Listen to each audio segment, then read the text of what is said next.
নির্বাচনটা হবে আসলে সংস্কারের ভিত্তিতে, নির্বাচনের পরে সংস্কার হবে না, নির্বাচনের আগেই সংস্কার করতে হবে। যে টাইম ফ্রেমের মধ্যে আপনার নির্বাচন চাচ্ছেন তখনই করেন, কিন্তু সংস্কারটা আগেই করতে হবে।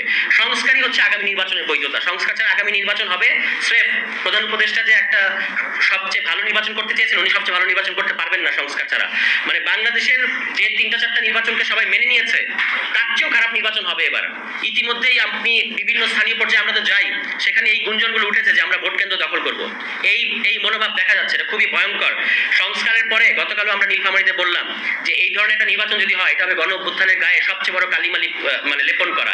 এই কালিমাটা যারা লেপন করতে চাচ্ছেন তারা সাবধান হয়ে যান। মানে গায়ের জোর দেখিয়ে লাভ নাই। 24 প্রমাণ করেছে যে আওয়ামী লীগ হওয়ার চেষ্টা করলে বাংলাদেশের মানুষ মেনে নেবে না।